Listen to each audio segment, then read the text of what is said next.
기도하겠습니다. 주 하나님, 오늘 창세기 17장 나갑니다. 허락하신 말씀이 있습니다.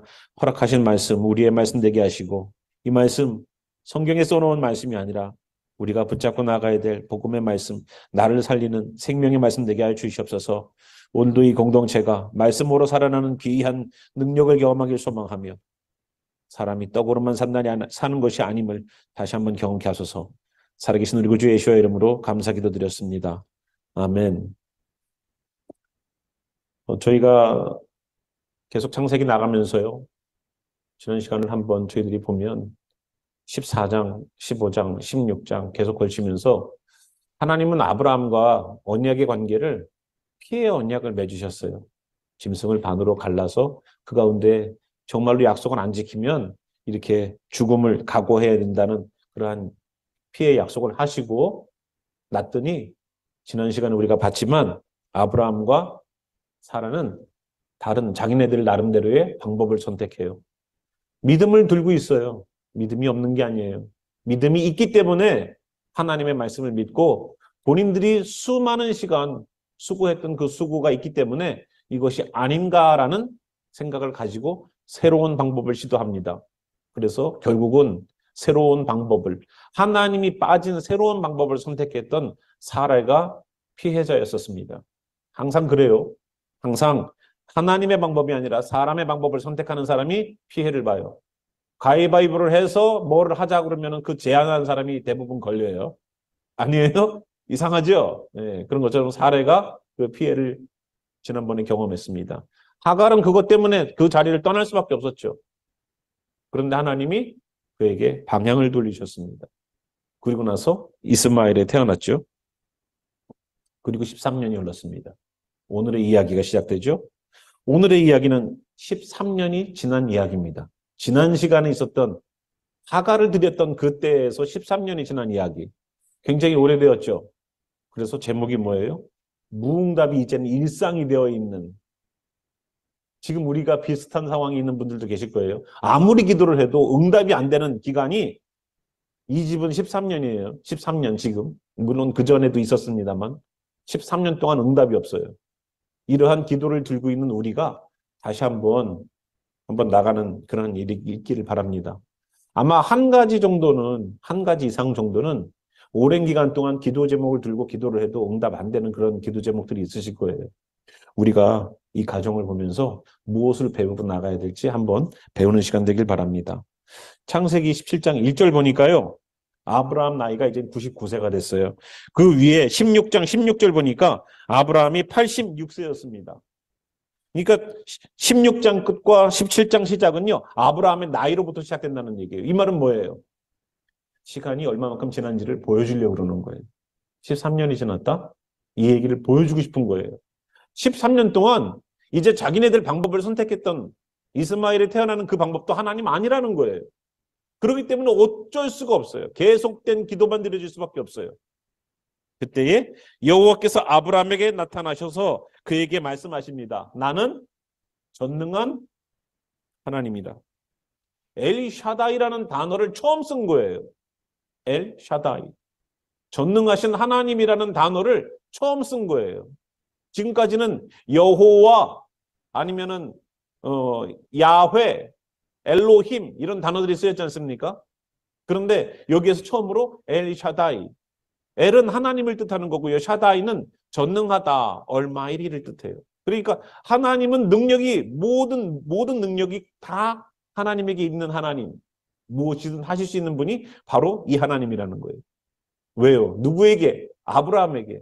항상 사람이 어떠한 상황에 처해지면요, 하나님은 그 상황을 너무나도 잘 알고 있어서 그 상황에 제일 필요한 말씀을 먼저 하세요. 그죠?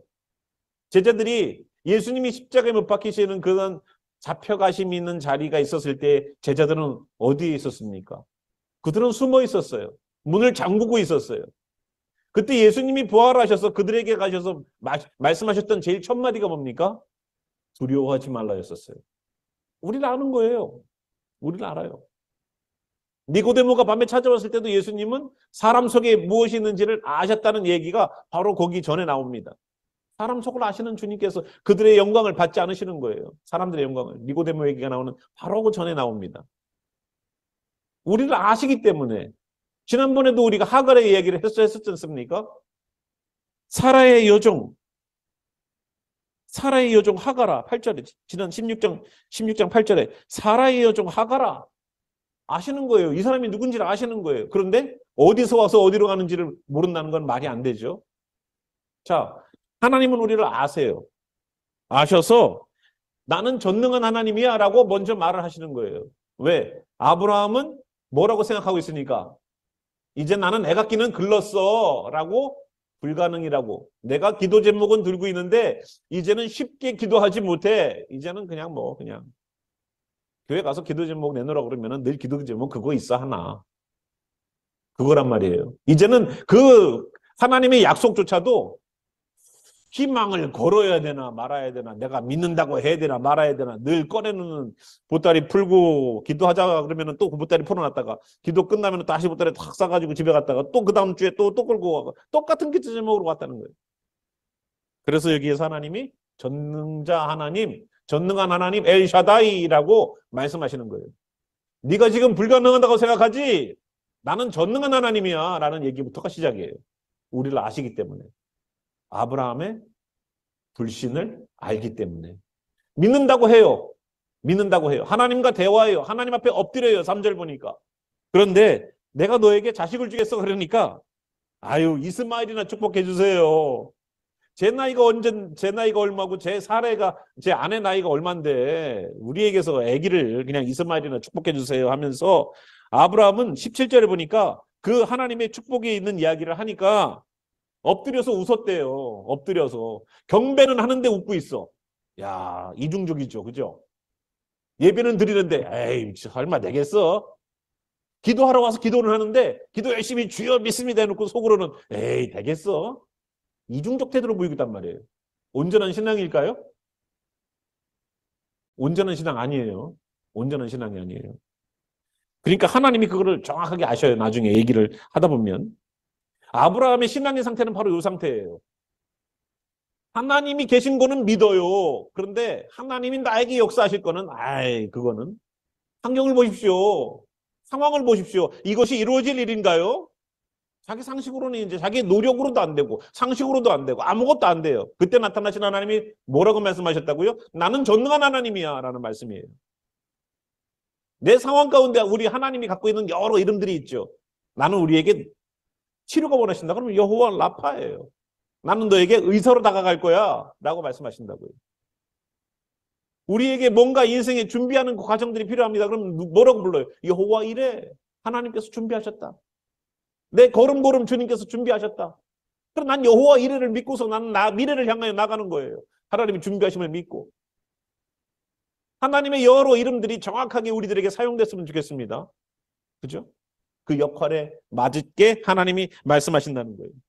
근데 하나님께서 전능자로 나타나셔서 이제는 역사하기를 100세의 아들을 얻지 않습니까? 근데 그 하나님의 역사가 나타날 때에 하나님이 요구하시는 것이 있었어요. 보니까 1절 보니까 뭐라고 그래요? 너는 내 앞에서 행하여 완전하라.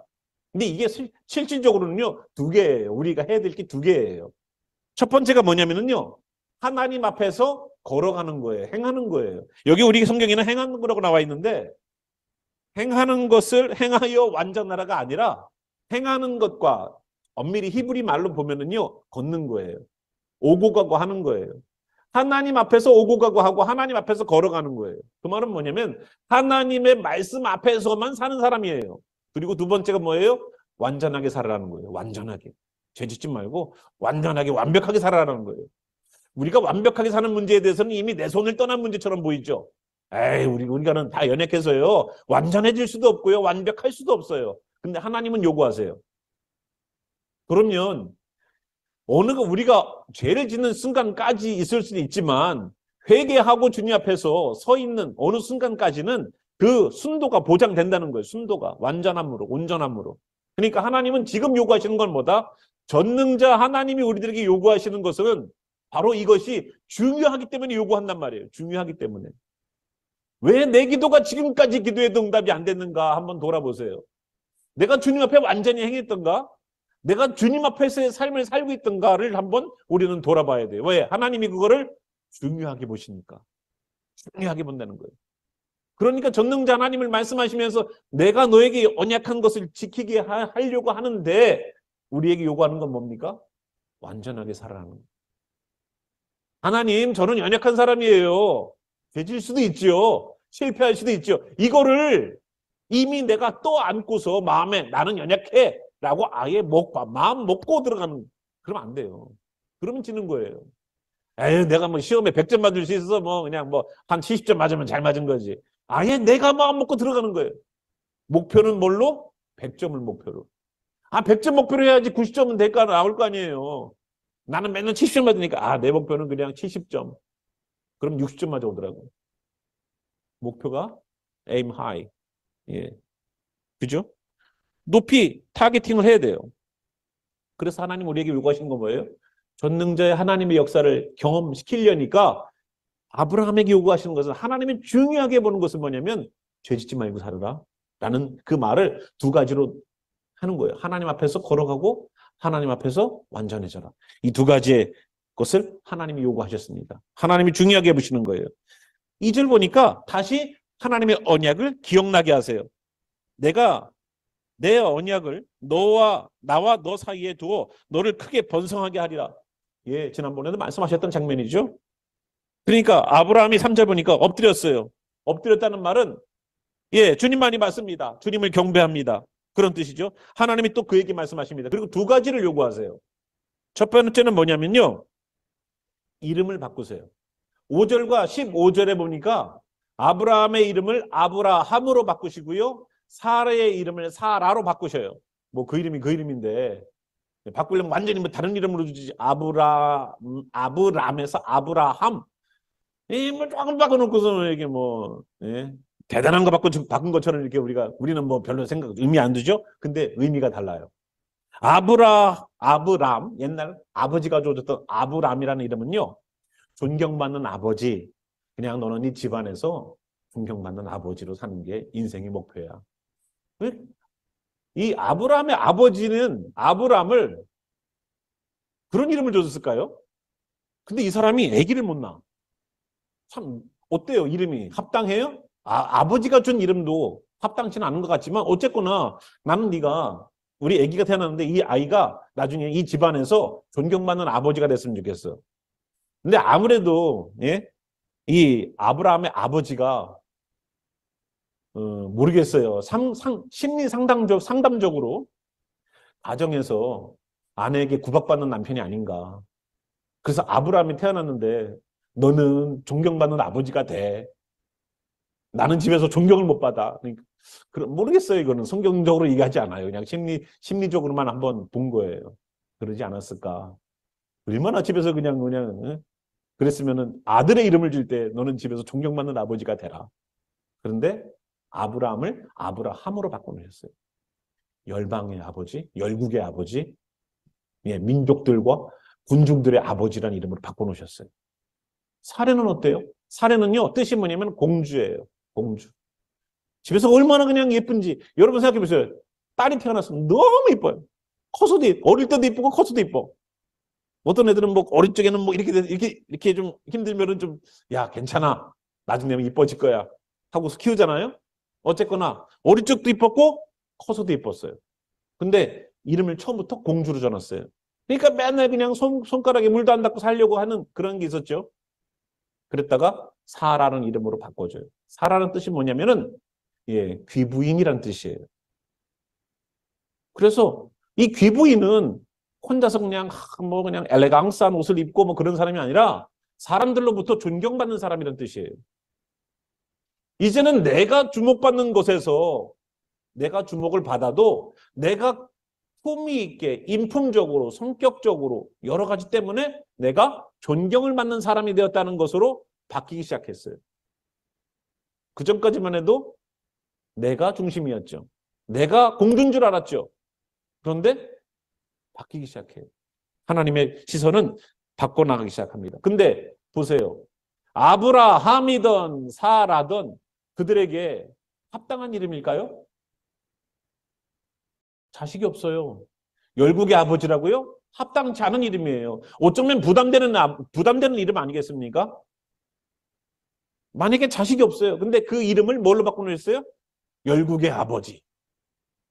너무 나하고는 어울리지 않는 이름이에요.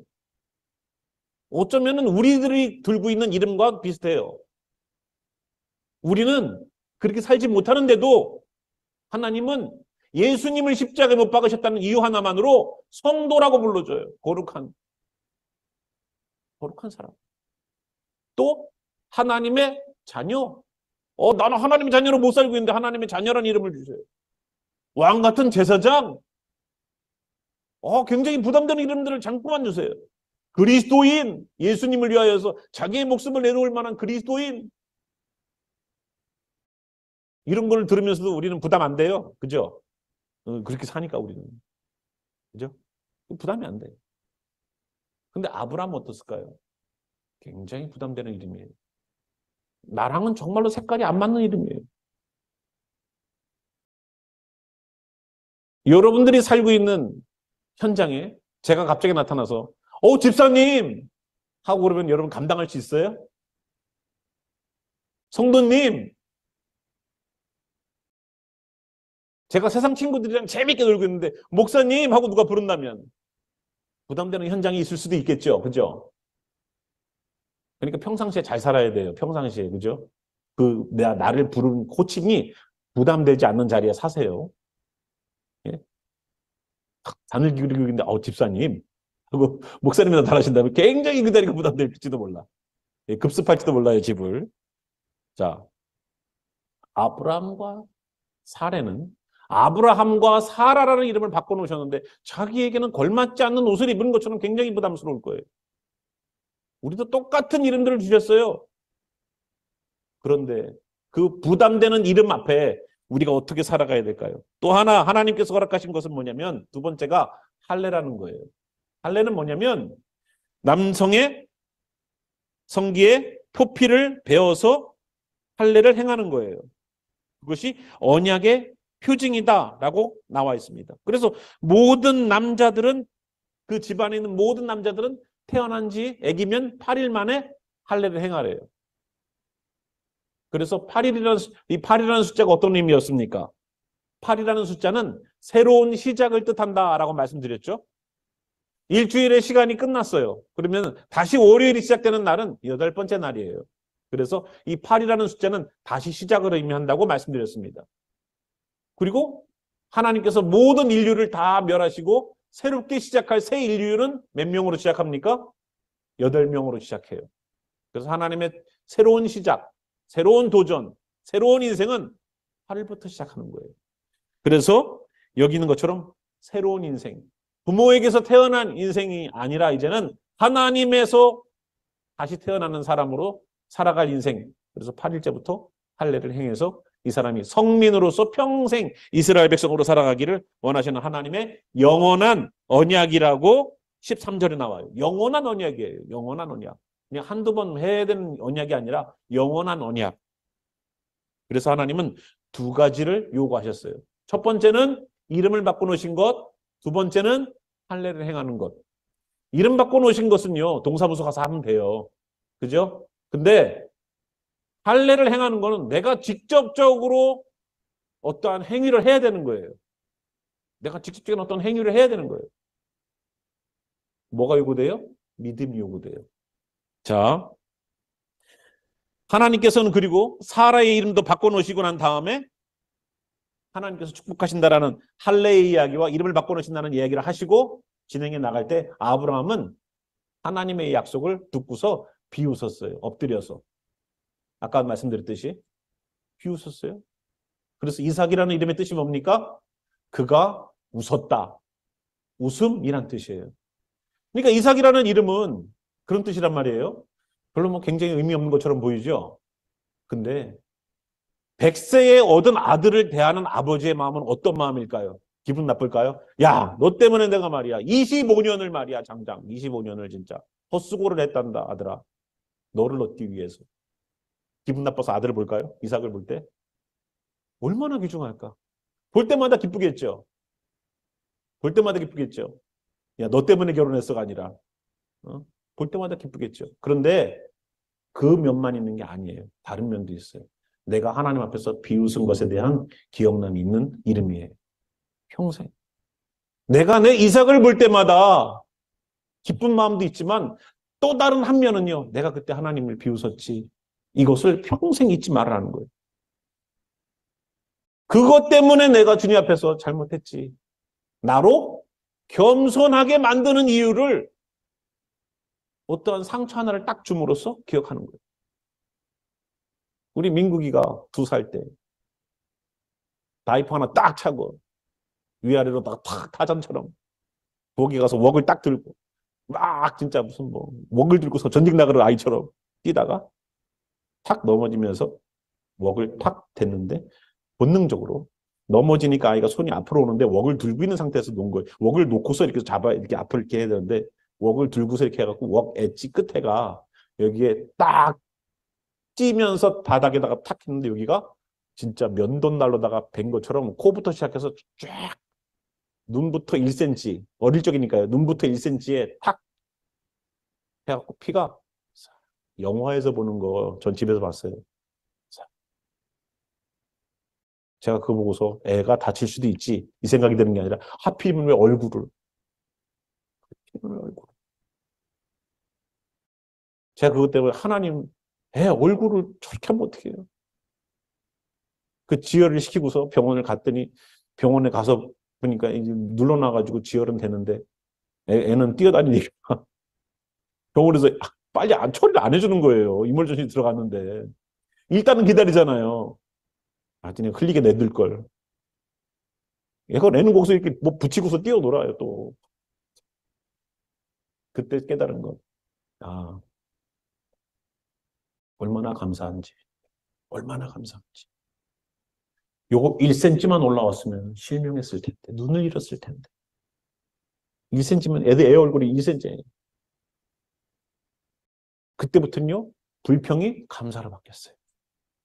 그리고 저 아이의 얼굴을 볼 때마다 이제 오늘부터 이제 우리 아이들을 열심히 보겠는데. 자, 볼 때마다 뭘 생각할까요? 하나님이 도우셨어. 이삭이라는 이름이 그랬다고. 이삭이라는 이름. 이삭이라는 이름을 볼 때마다 기뻐. 우리가 100세의 어들아들이야. 자랑도 하고 기뻐하겠지만 그걸 봄으로써 내가 믿음이 없었지. 내가 부족했지. 내가 하나님 앞에 믿는다고 엎드려가지고 비웃었어. 그거를 기억나게 하시는 게 하나님. 그래서 다시 나로 하여금 주님, 저는 믿음 없던 바로 그 사람입니다. 하고 무릎 꿇을 수밖에 없는 상황을 주님 만들어 놓으시더라고요. 이런 장면이 마태복음에도 나와요. 마태복음에 쓴 저자가 누굽니까? 마태예요. 그런데 마태가 제자들의 이름을 쭉 적어놓으면서 자기 이름을 쓸 때는 마태라고 쓰지 않고 세리 마태라고 써놔요.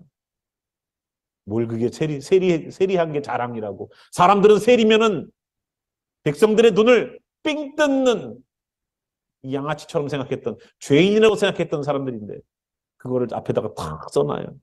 자랑으로 써놨을까요? 아니에요. 나는 세리였습니다. 그런데 나는 지금은 마태로 살아갑니다. 예전에 나는 죄인이었습니다. 나는 이걸 잊지 않겠습니다. 평생. 그래서 여러분 나를 부를 때는 성경을 읽을 때 마태라고 부르지 말고 세리 마태라고 부르십시오. 거기다가 마태복음에다가 자기 이름을 쓸 때는 세리 마태로 써놔요.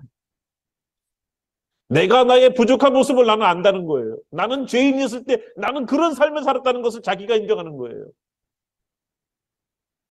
신앙인은 이게 있어야 돼요. 내가 예전에 어떤 삶을 살았는지 주님 앞에서 철저하게 돌아서는 것이 없으면 내가 오늘 살아가야 되는데 정체성이 흐려져 버려요. 그래서 주님 만나셨습니까? 이것이 물어봐지는 거예요. 이것이 물어봐지는 거예요. 정말로 주님 만나셨습니까? 물어봐지는 거예요. 왜? 다시 돌아가니까 세상으로. 그래서 그 이삭이라는 이름을 붙잡고서 살게 하셨지 않습니까? 누구를 통해서? 사라를 통해서 태어날 그 아이. 내년 이맘때에 주겠다고 약속하시는 그 말씀. 그 이야기를 21절 내 언약은 내가 내년 이 시기에 사라가 내게 낳을 이삭과 세우리라. 이제는 아브라함에게만 세워지는 언약이 아니에요. 이삭에게도 세워주시겠다는 거예요. 얼마나 축복이에요. 얼마나 축복이에요. 여러분이 뭔가 큰 부동산을 하나 뭐든 하나 샀다고 치자고요. 그런데 나 혼자 쓰고서 끝나는 게 아니라 자자손손 내려가는 거라고 생각해 보십시오. 좋겠죠, 그죠? 네? 안 좋아요?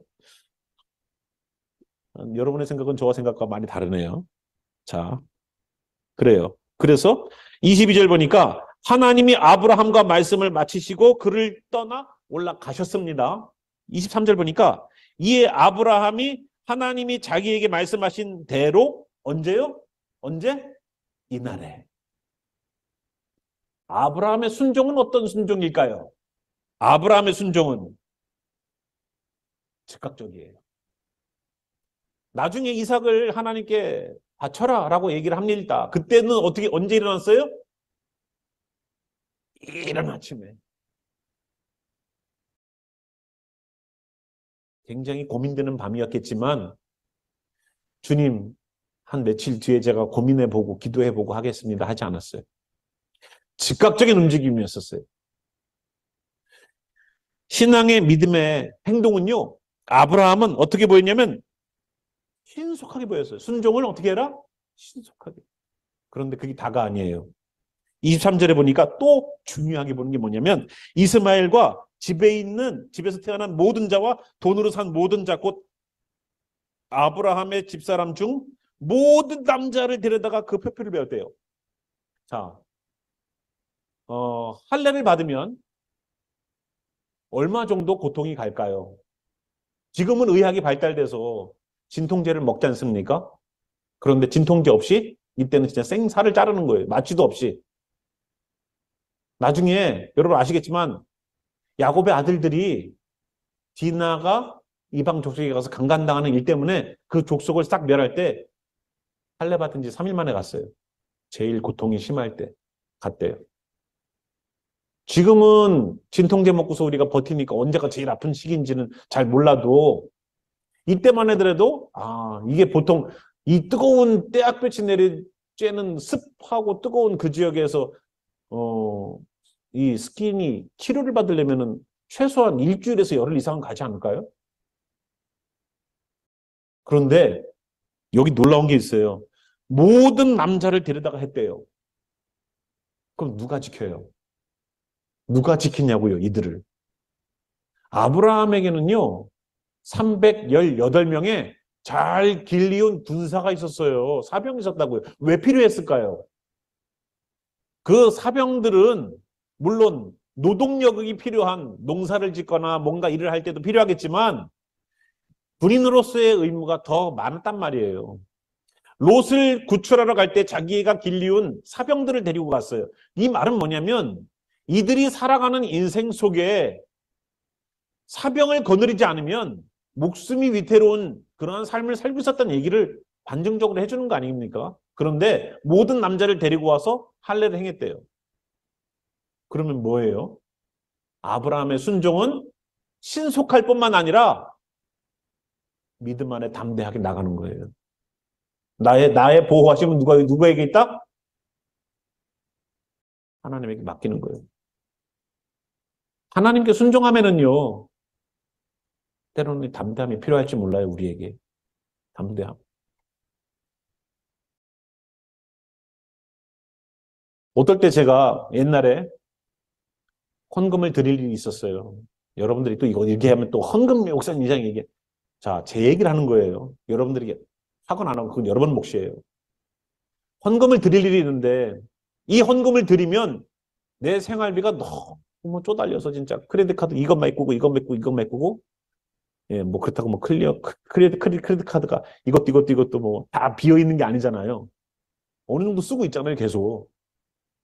근데 이거를 드리고 나면은 내가 몇 달째 힘들 텐데 뻔히 계산상으로 보이잖아요. 그죠? 그런데 그 상황에서 내 머리로 계산기를 두드리고 있더라고요. 순종은 해야 되겠는데 순종하면 이런 일이 벌어질 거를 뻔히 보고 나니까 망설여지더라고요. 망설여지더라고요. 때로는 잔생각도 자꾸만 들어가요. 아, 이렇게 하면 안 될까? 뭐 나눠낼까? 일시불로 하면 안 되고, 뭐. 하나님의 잔머리가 들어가더라고요. 하나님, 뭐, 다음에 제가 기회가 되면, 어차피 드릴 거면 다음에 드려도 되죠? 이런 식으로. 내 방법이 자꾸만 사용되려고 하더라고요. 그래서 내버렸어요. 자꾸만 내 생각이 들어가는 거, 아, 이거 내 생각이 들어가는 거 보니까 이미, 예, 하나님께서 받으시기를 원하시는구나. 딱 드리고 주님께 맡겼는데 주님이 채우시고 도우시는 그것을 예, 우리는 경험했어요. 한두 번이 아니에요. 한두 번이 아니에요. 내가 이 사람들 다 데려다가 다 할례를 해가면 우리는 누가 지켜줘? 우리는 누가 지켜줘? 우리가 다 이 상황이 되면 누가 우리를 먹여줘? 우리가 이 상황이 되면 누가 우리를 책임져 줄 건데 성도들이 도와줄 것 같아? 아는 사람들이 도와줄 것 같아? 아니요. 하나님이 도와주시면 돼요. 하나님이. 그 하나님에 대한 전폭전 의지가 여기서 드러나는 거예요. 하나님 말씀하신 대로 모든 남자들 가서 할례해라. 그럼 그 말에 뭐가 있어요? 네. 마음속으로는 아 그러면 위험할 텐데 우리가 힘들 텐데 왜 한 번쯤은 생각 안 했겠습니까? 하지만 하나님이 하라고 그랬으니까 하나님 하라고 그랬으니까 하나님 책임져 주세요. 우리는 합니다. 하고서 하는 거예요. 하나님 하라고 그랬으니까. 책임은 누가 져야 돼? 하나님. 그게 믿음이라는 거예요.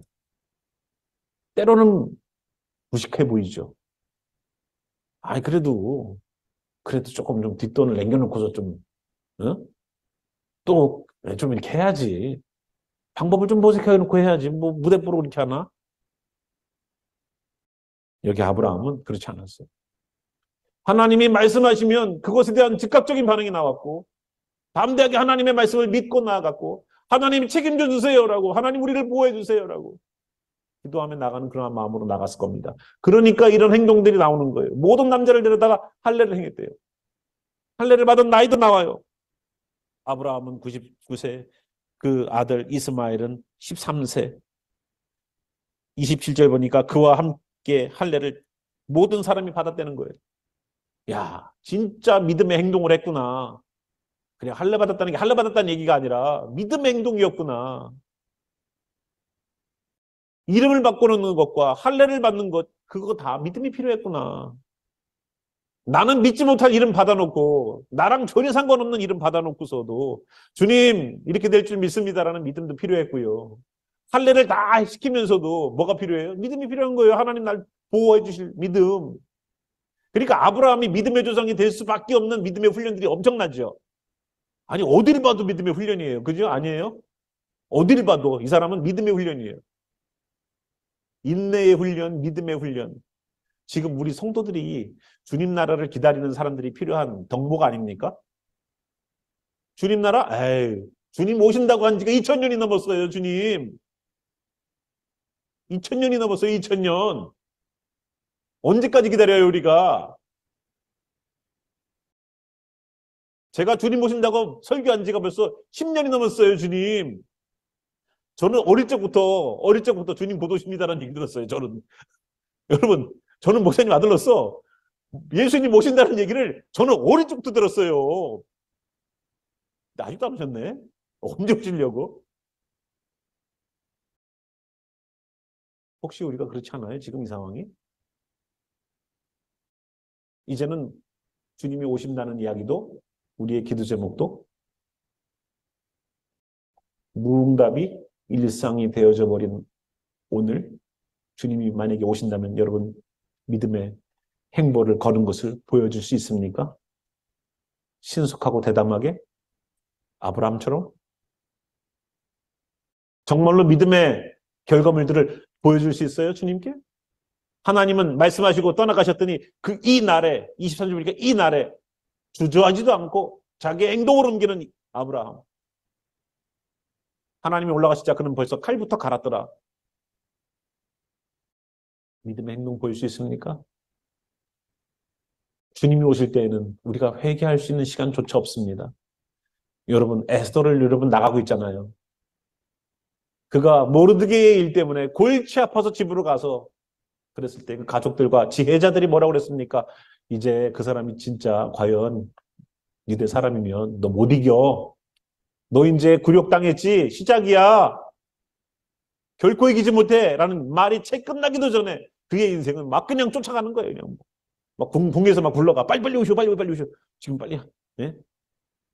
가야 됩니다. 우리는 정말로 주님 오실 때가 되면은 우리가 어떻게 손 써볼 시간조차도 없을지 몰라요.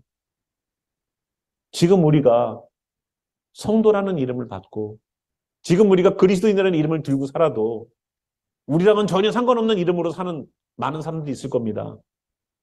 그런데 믿음을 가지시고 다시 아브라함이라는 이름의 역사가 사실로 드러나는 경험이 되는 것처럼 성도가 하나님 나라 들어가는 것처럼 하나님의 자녀가 하나님 나라가 들어가는 당연한 일이 벌어지는 것처럼 오늘도 우리는 그것을 소망하면서 나가기를 소망합니다.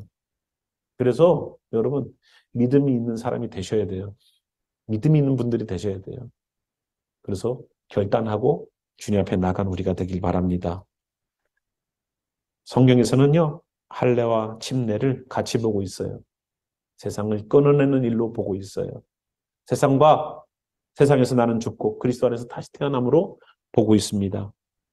그래서 오늘도 이 말씀 붙잡고 혹시 내게 주어진 나의 이름, 성도, 하나님의 자녀, 왕 같은 제사장 같은 그러한 말들이 지금은 어색하게 따르지 못해도 주님께서 나에게 되기를 원하시고 소망 두시는 그 이름이라는 것을 기억하시고 여러분 그렇게 사는 결단이 있는 자리, 신속하게 주님 앞에서 결단하는 자리, 믿고 나아가는 그 자리가 여러분 우리가 되길 바랍니다.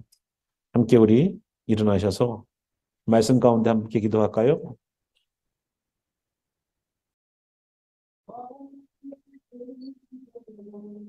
음, 우리의 믿음이 믿는다 그래도 엎드려서 비웃었던 아브라함처럼 우리가 그런 모습인지 몰라요. 우리가 정말로 나는 믿습니다라고 말을 하지만 엎드려서 웃고 있을지 몰라요. 이게 우리 아닙니까? 여러분 다시 한번 우리 기도할 때에 주님 혹시 내가 주님 믿는다고 하면서 속으로는 웃고 있지 않습니까? 오늘도 그러나 그 가운데 하나님은 우리에게 놀라운 일들을 계획하시고 진행시켜 나가십니다. 이제 우리가 필요한 것은 주님 앞에 믿음의 완전한 행위를 하는 겁니다.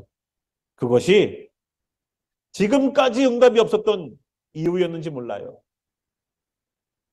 아버지의 이름 들고서는 내 육신의 아버지의 소망을 둔 이름이 아니라 하나님의 소망으로 하나님의 소망을 담아둔 그 이름으로 나아가는 그 일이 아니면은 하나님을 담을 수 없을지 몰라요.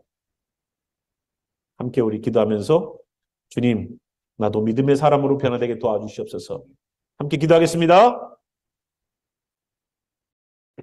살아계신 주 하나님, 우리가 엎드려 있지만 웃고 있지 않습니까?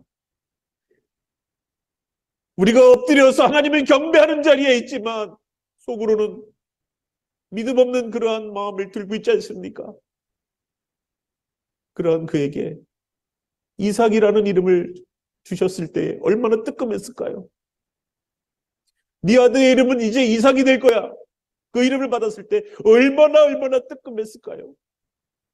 주여, 우리의 믿음 없음을 주님 용서하시사 주님 우리가 평생 그 아이를 볼 때마다 기억했던 그 이름 우리의 교만이 겸손함으로 바뀌고 불순종과 믿음 없음이 믿음의 시간으로 바뀌어서 주님께서 떠나시자마자 그가 신속하게 움직이며 담대하게 믿음을 가지고 모든 남자들을 다 할례를 행했던 그 귀한 역사를 오늘도 우리도 행할 수 있도록 역사해 주시옵소서. 우리의 불순종 가운데에 주님 자정하시사 우리의 더러운 입술을 제하시고 우리의 온전하지 못함, 자녀라고 말하고 성도라고 말하고 그리스도인이라고 말을 했지만 우리의 삶은 정작 그렇게 살지 못했던 우리들의 모습들을 주님 고백합니다. 주님 다시 주님 회복시키시고 주님 앞에서 완전하게 행하라는, 나는 전능자 하나님이야 완전하게 행하라는 주님의 말씀 붙잡고 다시 한번 우리들의 작은 불순종도 순종으로 맡기는 귀한 역사 일어나게 도와주시옵소서. 그리하여서 우리가 받은 그 이름에 합당하게 주님 나라 언젠가 갈 때에 그 나라 갈 수 있는 그 영혼들이 되기를 오늘도 소망하며, 우리를 사랑해 주셔서 말씀하시는 하나님의 그 사랑의 권고의 메시지와 예수님을 통하여서 하나님 나라 갈 수 있는 우리 심령 가운데 드리워져 있는 우리들 속에 있는 그 예수님의 보혈과 성령님께서 날마다 우리들 가운데 자정하시사 우리가 속으로 혹시 하나님을 믿지 않거나 원망하거나 불평하거나 의심하고 있는 그 모든 것들을 알고 깨우쳐 주시는 성령님의 역사가 다시 한번 믿음의 행보를 걷기를 소망하는 이들에게 영원히 함께 하시기를 살아계신 우리 구주 예수와의 이름으로 감사하며 축복하며 기도합니다. 아멘.